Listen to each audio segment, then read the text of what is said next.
Nathan Albert is a professional actor turned ordained pastor, blogger turned author, and single guy turned married man and father. He is the creator of the podcast called The Why Behind the What, and is the author now of the book we're here to discuss, Embracing Love, which is the journey to hugging a man in his underwear. He earned a Bachelor's of Fine Arts in Musical Theater Performance from Rockford College and a Master of Divinity from North Park Theology Seminary. He and his wife, Kate, have a 10-month-old son named Foster and currently live in Rhode Island. You can connect with him via social media or learn more about him at nathanalbert.com. Please welcome Nathan Albert. Hey, Alan. How you doing? Good. How are you? Good, good. So all of you that are here today, obviously, hopefully you all know him from the iconic photo here that was taken 2010, right? A while ago, yeah. So it was at the 2010 Chicago Gay Pride Parade, and I think it signifies a huge kind of, well, I guess hopefully what will be a public turning point in the interaction between Christianity and LGBTQ community. Yeah. LGBTQ community. That's very hard to say 5 times fast. So what made you want to write this book in the first place? Sure. Well, the book is a combination of a few things. It's a combination of a viral blog post and picture that's on the book cover there. It's a combination of that, kind of my journey as a professional actor turned pastor, and kind of that journey, as well as my thesis, which was on in graduate school, my thesis on sexuality and scriptural texts from the Bible. Specifically kind of these 6 passages that are often used to talk specifically about homosexuality. And then also kind of the third aspect of the book was kind of as a pastor, how do I pastor individuals? How do I guide individuals, families, churches, different organizations to better reach out to the LGBT community as well as care for and love the community. Mm-hmm. So, tell me about how you grew up. Like, you went into musical theater, but did you start out in a sort of a church-going vertical, for lack of anything Sure. else, right? Yeah. So I grew up in the suburbs of Chicago in a pretty traditional home. So, and we went to religious services, and we were part of a Christian church, and we were pretty traditional. My family was. I don't think we were the Bible-banging homophobe type, but my parents grew up in a very traditional way. They taught their kids that traditional way as well. And so that was kind of the upbringing. We went to church. We were part of youth groups, different churches. And then I was heavily involved in the musical theater world in high school. I totally was Glee. That was my existence. So I watched that show and I'm like, oh, that's half of my high school experience. But I didn't really know many gay people at my high school. I mean, and what's crazy is the shift that's I think happened in our culture where now I know many of my friends that I went to high school with are now out, but at that time I didn't know anyone. So I was part of a system that kind of dehumanized the broader gay community, or really just, as teenage boys do, dehumanize other guys that aren't as masculine as other guys. So I was a part of this system that kind of did that. And it wasn't until I shifted and I decided to pursue musical theater as a career where What made you want to do that shift? I always wanted to be an actor. I don't know. I just had these dreams of I will always be a singer and a dancer, and I will express my life through musicals. And break out into song and dance. That's right. Any moment. Time, at any place. Just like Glee. Yep, just like Glee. Yeah. So yeah, when I entered that community, a lot of like the kind of these abstract ideas that I had been taught, and it's crazy some of the things that I grew up learning, and I think there's been a shift in this too. But I mean, I was taught, and I don't know if this is from Christian radio stations or church. I don't even know where I learned this, but I learned these abstract things like most gay individuals chose to be gay, or they were probably promiscuous, and that wasn't very good for the religious community. And they had overbearing mothers, and they didn't have a father around, or they came from broken homes, like all these stereotypes. That then when I went to college and I was immersed in the musical theater community, where most of my roommates were gay gentlemen, a lot of my professors and mentors were a part of the LGBT community, I learned all those abstract ideas and stereotypes were false, right? And so there was this juxtaposition of, wait, everything I've was taught per se is not what I'm experiencing in the relationships with people. And so the more I learned about people, the more I realized what I had been taught about people wasn't as truthful as what I was experiencing. And so yeah, so as an actor, there were times where, and you know this too as an actor, where you're a part of the gay community, or you have shows where you're the only heterosexual guy in a musical, and so you're gay until proven straight, basically. Yeah, so that was kind of the world I was in, and so all those abstract rules kind of changed, and so I had this tension of, all right, I love my gay friends, love this community, I'm so welcomed into this inviting community, and yet I grew up with this church environment where I loved it, and I felt like it was a place where I could belong. So I had these like two loves, and it seemed the church community that I was a part of didn't seem to love my gay friends whom I loved, and my gay friends whom I loved didn't really seem to want anything to do with the church that I loved. So I had this tension of why is that the case? And also, how can I reconcile these two communities or these two loves that I have? Yeah, that's interesting. So Nathan and I actually met, Busch Gardens in 2005. We were doing The Secrets of Castle O'Sullivan in musical theater. We wore the best green leprechaun outfit in the whole world. I wish we had a picture of that we could put up, but no, we don't. Oh, that'd be amazing. They were so tight. They were tight white leather pants. Yeah. Or leotard pants. I'm going to go back to a second. You said gay until proven straight. Did you ever feel any actually sort of reverse discrimination? Because I had, maybe not reverse discrimination, that's the wrong word for it, but when I would go into a show, everyone assumed that I was gay because I was a man in musical theater. And then I actually had gay men, try to convert me to be promiscuous with them. Did you ever feel any of that, and did that influence anything that you've written about?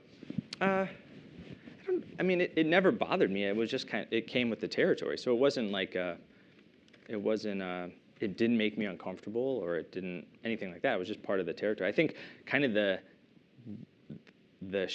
interesting thing that I saw is when I entered grad school, right? So being a part of the musical theater world for so long, and then entering seminary and studying there, I was used to going to gay bars and gay clubs and hanging out with gay friends. And so when I got to seminary, I just assumed everyone had a similar experience, which is so wrong.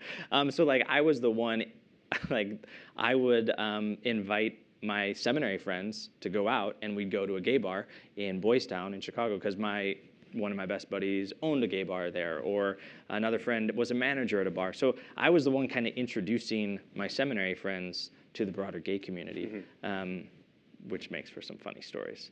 But yes, but it was more my experience was it seemed so different than the normal kind of the religious environment that I had been a part of.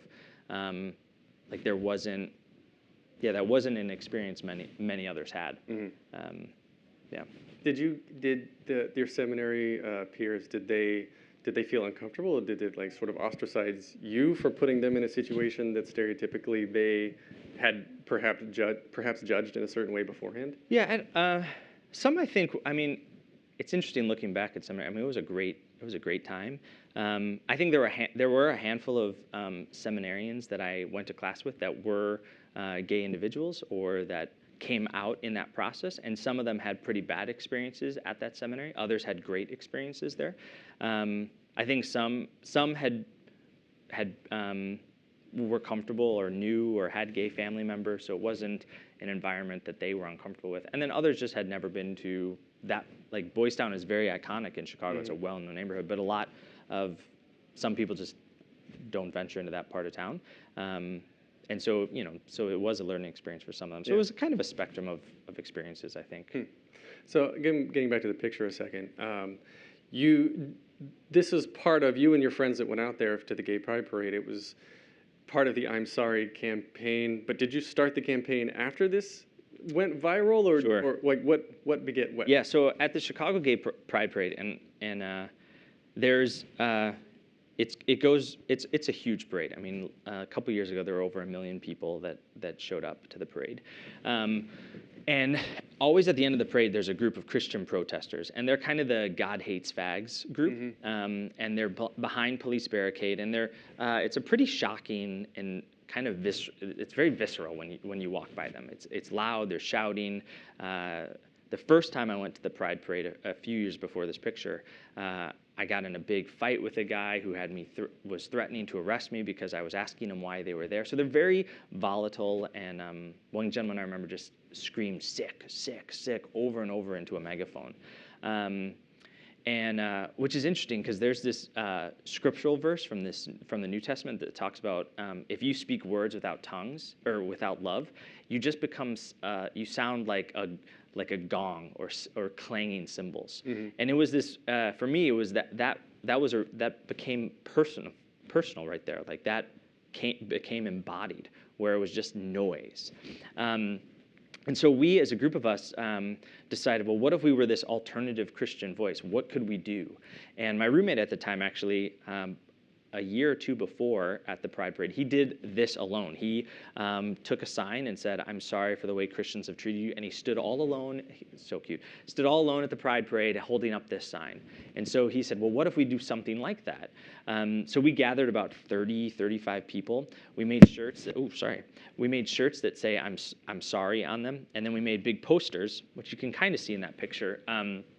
But that said things like, "I'm sorry for the way the church has treated you," or "I'm sorry the way Christians have shunned you." One of my favorites was, "I used to be a Bible-banging homophobe, sorry." And we set shop at the parade and just enjoyed the parade. We weren't trying to make, any famous things, or we weren't trying to get notoriety. We simply, as a group of Christians, said, there's been wrong done to this community, and we've been a part of that, and we want to make sure that this doesn't continue. So we set out to apologize and enjoy the parade. And it was great. And so a lot of people came over and hugged us and all that. And then, so at this point, this picture, his name is Tristan, and Tristan was up on a float, and he was dancing as the float was going by, and he looked at me and he kind of screamed, "Hey, it's Pride. Why are you sorry? Cheer up." And I pointed down at our signs, and there was this shift that happened in his face, in his demeanor, and he read all the signs, and he jumped down off the float, and he came over and he hugged us and he said thank you, and crazy enough, someone took a picture of it. And so I ended up writing a blog about that experience with that picture, and that's kind of, it went crazy viral. So the picture has been all over the internet, and so and then since then, the I'm Sorry campaign, it's been done in 6 different countries, I think about 22 different pride parades, that not any organization has really started it. It started with the Marin Foundation, which is the organization we were working with at the time. But groups of Christians have done this in other cities, and so it's morphed into kind of this movement of people wanting to apologize for some wrongs that have been done. Did they reach out to you for franchise rights? They didn't, no. Yeah. Man, no. No. I could get a nickel. Yeah. So the photo itself, so it came from, so you wrote the blog post about the photo. How did you get the photo in the first place?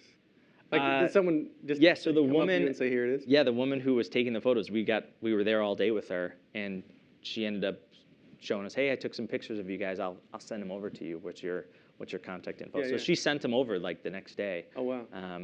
So then you were the one who posted this photo first. Yeah, and then it was posted. I mean, it's been all over the place. Yeah, gosh, what is it? 142 countries.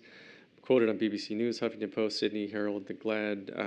Your blog. And the picture itself circulated the internet over 16 million times on BuzzFeed's viral post, 21 pictures that will restore your faith in humanity.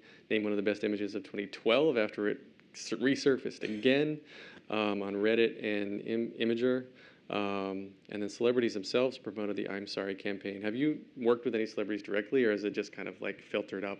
It's filtered up. I've been in contact with Kristen Chenoweth a little bit. She emailed me. She was in a Broadway show with a friend of mine, and she emailed me about it. And I was like, "This is awesome. Thank you so much." When you're in New York City, You are here. I know. So I should give her a call. I don't know if she's here. Yeah, she's actually in the back. That's right. No. Welcome. No. So writing the book, I want to quote something from the book here. I believe that if Christian communities do not live as merciful and compassionate men and women who pursue unity and reconciliation, then our discord, division, and disunity will cause the LGBTQ individuals to give up entirely on God. What did you mean by that? Yeah, Explain yourself. and I don't think just the LGBT community. I think friends of the LGBT community, family members of the LGBT community. But I believe that the Christian environment is supposed to be a movement of people who love justice, who pursue justice, who live and do mercy, who have their own spiritual connection to God or like a divine being, and yet creates spaces where anyone can belong to learn about justice or to learn about mercy or to connect with God and learn how they can do that. And I've seen church communities not do that. I've seen them become very divisive, right? The Christian church is divided just in this nation, I think like 42,000 denominations. So we've divided and divided and divided. We've become exclusionary, where we say certain people can belong and other people can't belong. We've kicked people out, and I have countless gay and lesbian friends that when they came out were literally kicked out of their churches or their homes or their communities and spaces where they thought they could belong. And where we're communities that are no longer pursuing justice, but leaving, not working for the common good. And I think we live in an environment, and I think there's something innately in us as humans that we desire a place where we can belong, a place that unifies us, a place where we're known and we're loved. And I think that should be the church environment and the religious community. And that's not everyone's experience. I talk a little bit about this in my book, but there's these 3 B's that I always talk about. And I've seen a lot of my friends, for example, experience church on a model that says you have to behave a certain way. And if you behave a certain way, you're not gay, or you don't drink, or you're all clean and perfect, and you believe what we believe. These things are right and these things are wrong. Well, then you can belong to this great, loving community. And what I've studied throughout the Bible and how I think church should be is that that's actually antithetical to everything in the Scripture. Instead, the reverse should be anyone can belong in a place where they are known, where they're loved, where they're accepted, where they're cherished, where they're valued. And in that place of belonging, they might come to believe something. That could be new theological thoughts. That could be changes in their understanding about life and faith. And then that often influences their actions and how they live out their lives. So the model of behave, believe, belong, I think needs to be flip-flopped to belong, believe, and then become. And a lot of my gay friends have, and even I've been a part of church communities that have done that first one, and it just doesn't rub me the right way. And so I want to create spaces that reverse that are saying, we want a space where people can belong, where they can come to believe. They don't have to, but discover spiritual things and then become people who work for the common good of our culture, of our society, and of our world, and make a difference. How did it get to the point it is now, where I guess we have gone completely backwards from where you think it should be? Oh man, I don't know. In 40 minutes we have left. Okay, yeah. Well, I'm sure other people have written whole books on this. I think there's some fear of the unknown, fear of the other. I think there's this rabbi that was in a documentary that I watched once, and it stuck with me so much. He said that when you don't know people, and he was speaking specifically of gay individuals. He said, when you don't know people, it's very easy to demonize and dehumanize them. But when you do know them, it's a lot harder, and most often you don't demonize and dehumanize people. And I think this is across the board, whether it's differing socioeconomic classes, different races. When you know people, it's a lot easier. It's harder to demonize and dehumanize them. And you eventually, when you know people, you learn their stories, you learn their experiences, and their stories and their experiences influence your own. And so you become someone who, when you know someone who is of a different race, you work against racism, or you work for social justice, or you work for that person's life. And so I think there's been a fear in a lot of religious communities that you need to keep what's evil or what's not right away from you rather than engaging culture. You want to like kind of separate yourself from it. Or there's been a, this is what we believe and everyone must ascribe to that, and those who don't, we should have nothing to do with them. And I don't think that works, not only for religious communities, but for humanity in general. I think there's just such a beauty of when you learn other people's stories and experiences, it allows you to flourish, and it allows other people to flourish. So is that why in the book you mentioned that writing it was surprisingly terrifying? Like, is that part of it because you were putting yourself, I guess, in the shoes of others, or were you just going down uncharted territory of? Yeah, I think a little bit of both. Yeah. I think it's terrifying because I think people might actually read it, besides like my mom, who's read it, I think, a couple times. But people might actually read it and then either like it or not like it. And so it bubbles up like all this insecurity of, oh, well, what if I'm not smart enough and I didn't really say the right words? Or what if people disagree with me and dislike me? I'm a people pleaser, right? I want people to like me. And then especially in the Christian context, this is unfortunately this controversial topic. And so you're kind of entering into, all right, people could be really pissed off at me and some of the things that I say in here. And I've experienced that a lot. And I think there's a difference when people disagree with certain things that I might write versus then disagreeing and then connecting that to like who I am as a person. And I've experienced a little bit of that of, because I believe these certain things, I must be this type of person. So in some ways, that's just as dehumanizing. Right, because it's different from how they believe, and it's foreign to them to think that way, which I guess you can draw a pretty strong parallel to the current presidential debate, kind of along those lines as well, but we won't go down that route. We don't need to today. What kind of feedback did you actually get from this? Because you were saying, other than your mom, who I'm sure is telling you it's wonderful. Yes. What else have you heard? It's been interesting to see the spectrum of people who have read it. So I have family members or friends that probably are more conservative that actually have found things in it that are that have opened their eyes or raised questions or allowed some really good conversation. Then I have, on the opposite side, I have even a few people in the book that I've used, that individuals that I've used their stories in the book, they've read it, and for instance, I was surprised when one of my gay friends who read it actually loved it. He was like, I love this book. And it's not necessarily written to the broader gay community. It's really focused to the broader Christian church community.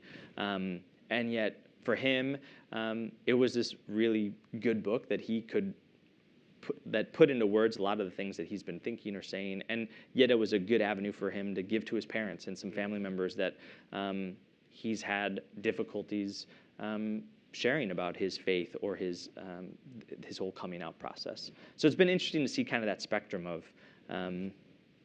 who's enjoyed it. And at the same time, there have been people on both sides that dislike it. Do you have negative comments? A lot of people come up and like call you a heretic or? Not yet. I mean, there might be protesters outside at 9th Avenue. I don't know, maybe? No. But I know that there have been, some people dislike it and just don't come and tell you. So they want to avoid conflict, which I'm fine with. Like, I don't.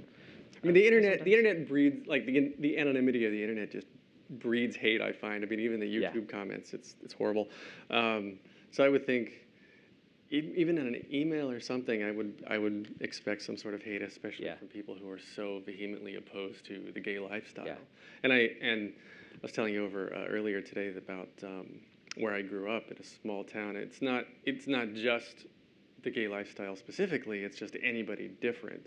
And I think, specifically in my story, it was that I wasn't in the church at all, so therefore I must not be a good person because Yeah. I didn't do exactly what they did. But I like that. I think that's good that at least you're getting mostly positive feedback. So far. So that's it. Yeah, it's a good start. Was it then hard once you were finished to get this actually published? Was there like a side of publisher that was looking at this and said this Yeah. word has to go out? It was a long journey. I mean, right. So I had written my thesis for grad school, and so that played a part of this book. And I never thought I would write a book. I wanted to write a book, but I thought it'd be like funny stories or quirky things about my life, which is when I started writing and blogging. It was when I was working as a chaplain for a summer, and it was a horrible, rough summer that I was in a hospital working with. I just saw death a lot in that hospital every day. Numerous people died, and it was a brutal summer. So one of the ways I coped was I read East of Eden, and I started writing blogs about just funny things that would happen to me, about how I tried to kick a pigeon and tripped, or how I mean, all sorts of silly things. And It happens to so many people all the time. I know. I mean, Yeah. and all three of my readers of my blog love that post. But that was a way I coped, and I thought, oh, what if I could compile all these funny stories? And a lot of them had spiritual elements that I would connect to everyday experiences. And I thought, oh, wouldn't that be great? That maybe I could do that someday. But when this came about, this just with the blog and then the thesis, it's just more controversial. So people are willing to read into that more. And so as I started, I mean, it took a couple years to write the manuscript and compile things. We had a lot of editing to do. I had a hiccup with a previous publisher. I had worked with him for about a year and a half, and things unfortunately didn't work out. Some problems there, and ended up kind of frantically thinking, oh, maybe I'll self-publish. And lo and behold, a gentleman who endorsed the book, David Gushy, he connected me with his publisher, and they immediately were like, this is a great book, we'd love to publish it, and they were wonderful to work with.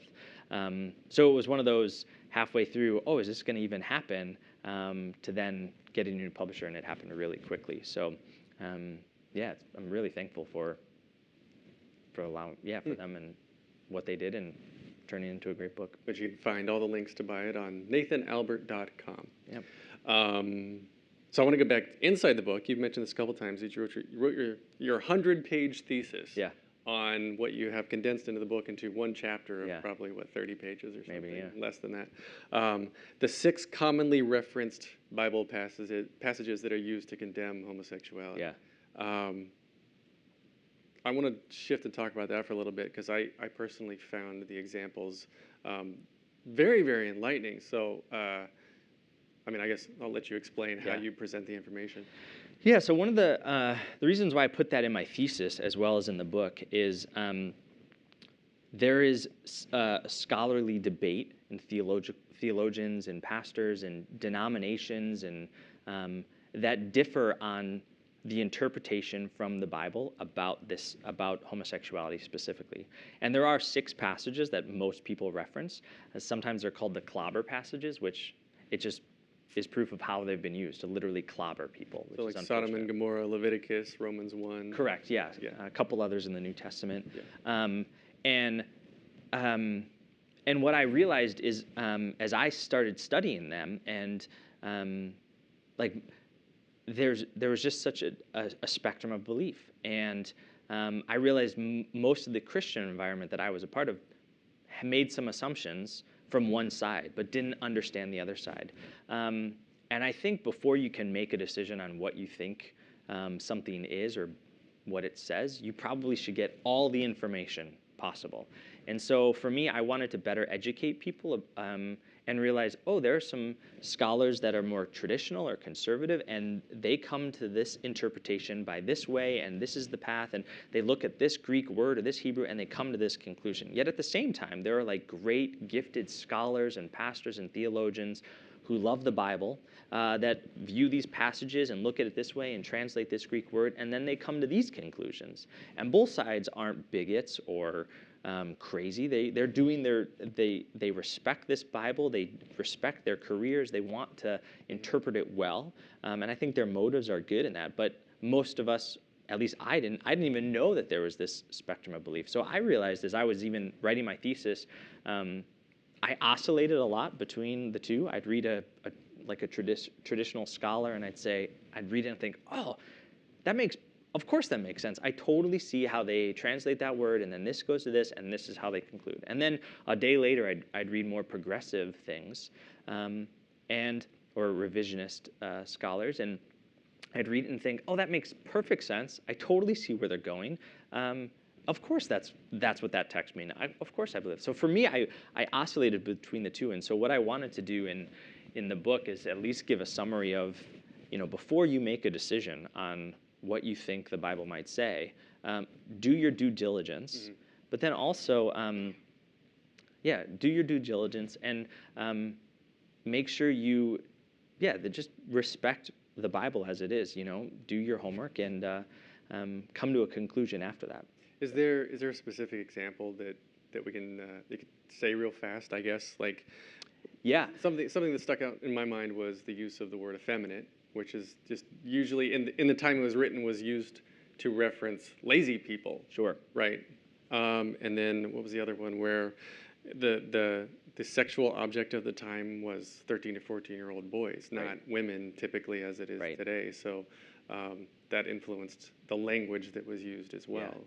Yeah, so for example, like in the Newer Testament, there's passages that how they're translated in English say things like, they have a list of what they consider sinful people, and in that list, depending on the English translation, they usually say homosexuals. That's the translation of words. But those Greek words are actually, one of the Greek words is a compound word of two Greek words that they put together that actually was never used in any other context or written before that author wrote it down. So people are saying this author created this word, just like Shakespeare created words when he wrote plays. This author in Greek created this word. And so to translate it as a simple way, as a compound word and the word is partially man and partially bed, I think. So a lot of English translations will say, oh, a man who lies in bed with other men. But we don't do that often with other compound words, like a butterfly is not butter that flies. So there are ways to translate that. And so for many, they would say, well, this word may not mean what we think it means because this word has never been used before. What's the context of this whole passage? And then what's the cultural context? And you kind of alluded to that. The cultural context, especially in the Greco-Roman society, was slave-based male patriarchy and pederasty, which was older men who would have sex or sexual pleasure with younger boys. And that was a practice that in some ways was very dehumanizing. It was very, there's economic implications and injustices there. And so some would argue that those passages are talking about that context of these are men who are claiming this Christian faith yet are abusing and taking economic abuse and physical and sexual abuse towards this lower class of people. And so that's kind of and learning that cultural context. And then in the Old Testament, there's passages too of, people quickly read it in English and will say, oh, it must mean this. But when you learn some of those cultural contexts or what other passages say about these passages, it kind of opens up to, oh, maybe this doesn't mean, it's not as black and white as I would like it to be. Mm-hmm. If anybody has any questions, come up to the microphones here and we can ask Nathan if you have anything. But in the meantime, let's see. So On June 26th, 2016, this year, almost 46 years to the day of the Stonewall riots, the court ruled in a 5-4 decision that the 14th Amendment requires states to issue a marriage license between two people of the same sex, which is a big step forward in supporting same-sex marriages, obviously, and gay rights. Do you think the nation is making progress as a whole as fast as we should? I think that probably depends on who you ask. So I think there are some people who have, that were at the Stonewall riots, right? Like not too far from here. They were there, and for them, this might not be moving quick enough because they've been a part of this movement for 40, 50 years. I think others, I think probably for some more conservatives, it's moving too quick. But I think when it comes to marriage equality, there are rights that have been denied that you and I get. I think with marriages, there were about 1,100 rights that you and I could get that our gay and lesbian friends who got married would not have. And there's still some discriminatory laws that are out there or laws that will allow discrimination to trans individuals or the broader LGBT community. So I think there is a lot of movement happening, no doubt about it. Things have happened quick in the last few years. But I think for some, they would say, we're not there yet. And I would say when there are people who still dehumanize others or are vile towards others because of certain things they believe or certain things they don't believe, that for me isn't progress yet. So we got some work to do on that, more than just the laws. There's people that still put up barriers or, like you said, exclude people simply because of who they are or what they think. And that, I think, needs to move. How does technology in your mind play into this? Because now we have Facebook, and there's the ability to just group text and Snapchat and all these abilities for everyone just to blast out their feelings to the world now, when previously people might have felt alone or isolated, or like they didn't have anybody else was feeling like them because they didn't have any way of finding those people.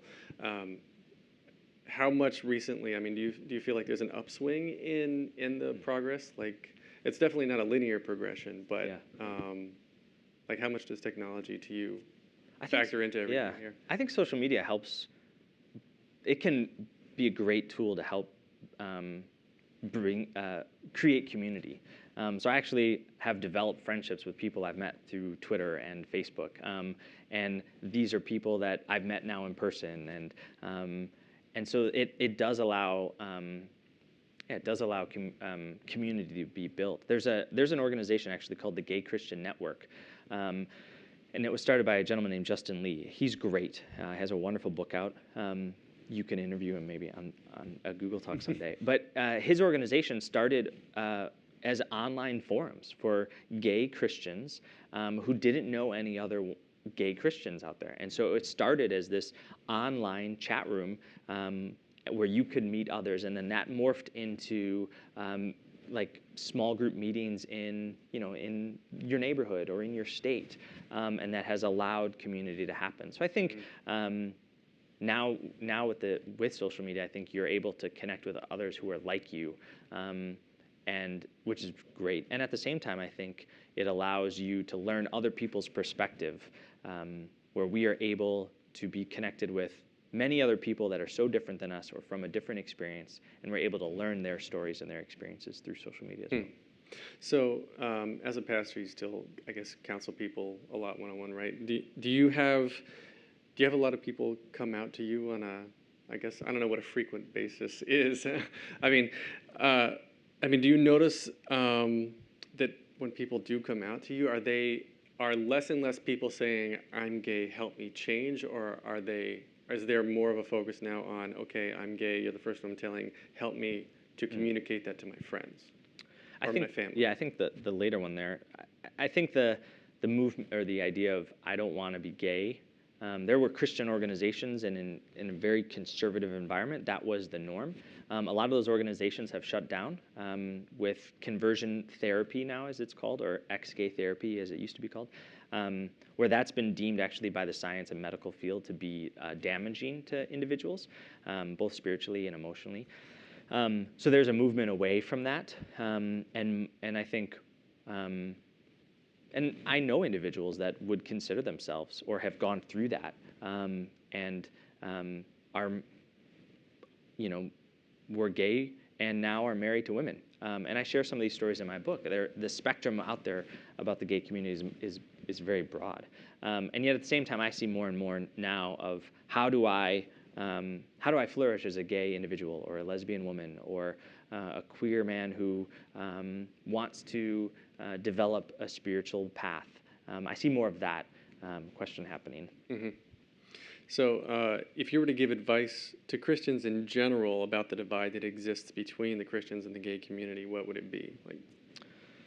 Well, I can get really fiery on this one. So one of the things my editor said when I wrote this part of my book, she was like, you slapped me in the face a few times with this, so we got to tone that down. So I can get pretty fired up. But specifically for the Christian community, I think we have to talk with the gay community and with gay individuals rather than talk to them. And that hasn't happened enough. I think there's been too many Christians that are talking to the gay community about how you should live, or rather than talking with. And so I'm really trying. That's one of the things with this book is I'm trying to get Christians to talk with those who differ from them, rather than pushing people away from them. At the same time, I think we as Christians are called to be unified. That actually is a command that we've been given, that we are to be a community that's unified even among our differences. And what unites us now differs than what might unite other religious communities. And we need to bring back the high calling of how do we remain united even if we differ. At the same time, I think Christians need to apologize for wrongs that they've been a part of, or that they've done. The ways they've dehumanized or demonized people, I think that needs to be called out. And I think Christians need to, Christians are supposed to be known for their love. And sadly, I don't know if that's really how many Christians are known today. Mm-hmm. And that totally grieves me. And that should be a priority. Is there anything different that you would tell to pastors? To pastors, I would say, be a pastor. Don't be a Pharisee. Pharisees in the Bible were these guys who were like religious leaders who acted one way, or were very exclusionary, or were in it for the pomp and circumstance. But our job as pastors is to walk alongside people as they journey through.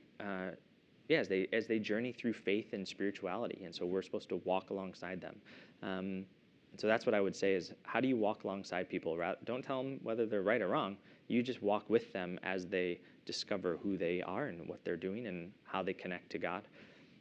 Yeah. So what about parents of gay individuals? What advice would you give them? Yeah, with parents, it's really interesting, especially those who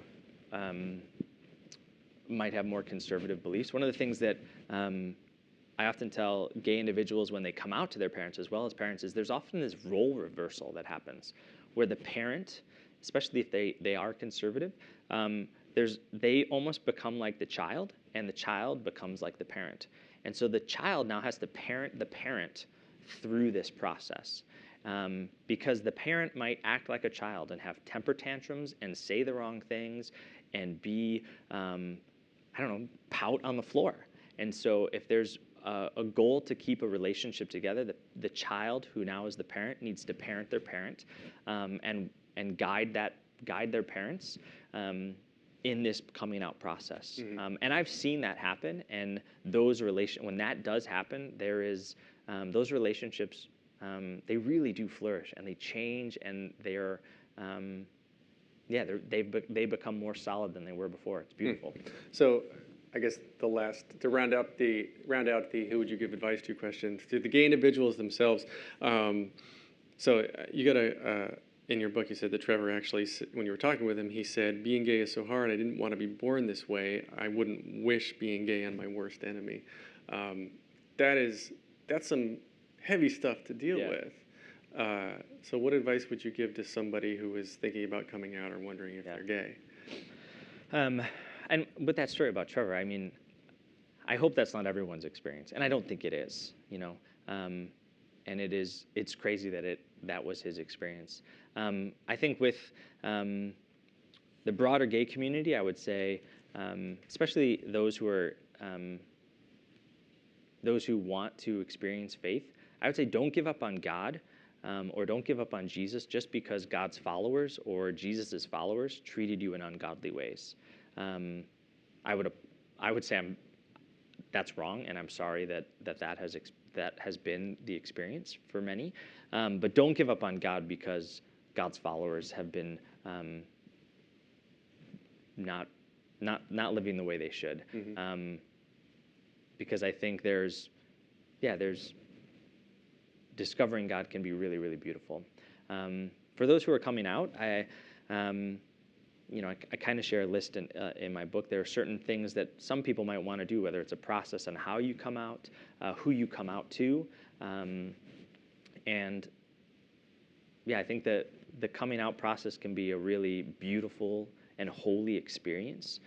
I found that when people come out to me, I often in the book and the organization I worked for before, we talked about these are holy moments that people are, when they come out to you, are literally pouring their lives out before you. And that actually, there's something like mysterious and beautiful about that.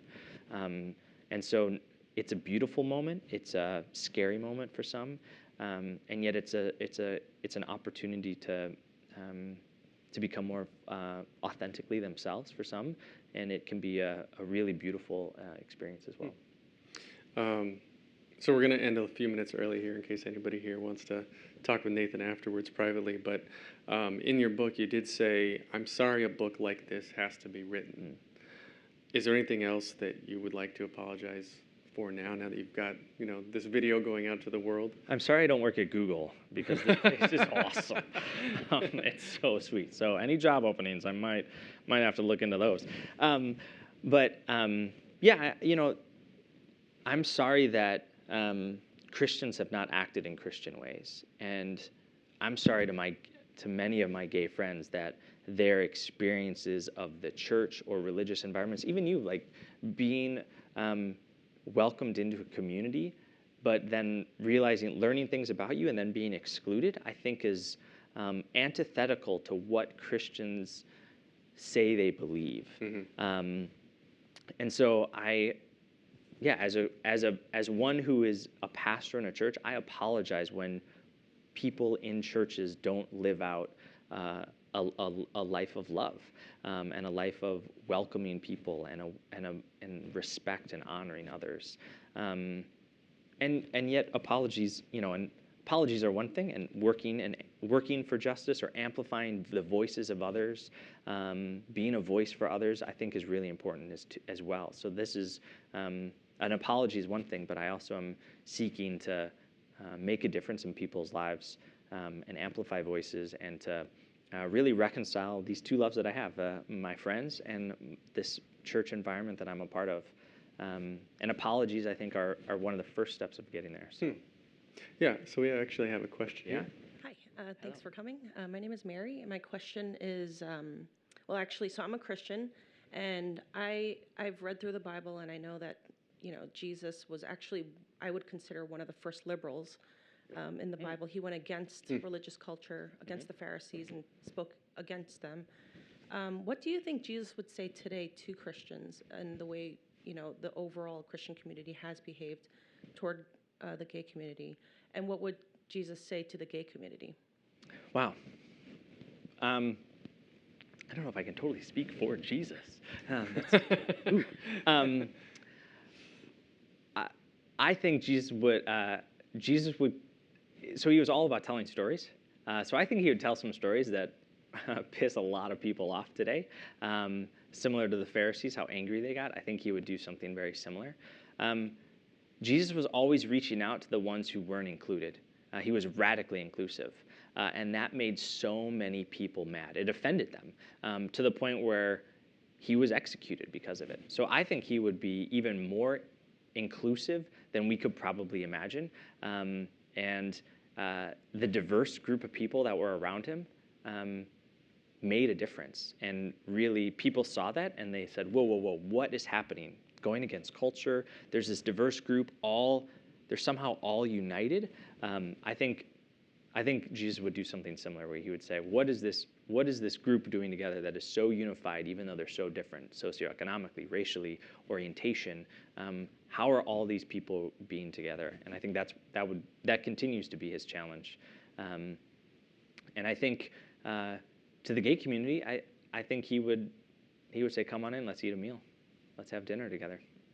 I agree. Thank you. Yeah. That actually goes into a quote I want to end with, taken from your book here. We all have a story of searching to belong. We long to be part of a rich community where our needs can be met, where safety and security are free, where trust flows between each member, and where we feel valued, cherished, and affirmed, and where we can flourish as human beings. Well written. Thanks. So yes, please visit nathanalbert.com to buy the book. While you're here, or while you're there, subscribe to your podcast. Sure. Reach out, say hi, come talk to him now. So yes, thank you very much. Thank you, Alan. Yeah. Appreciate it. All right. Thanks for having me.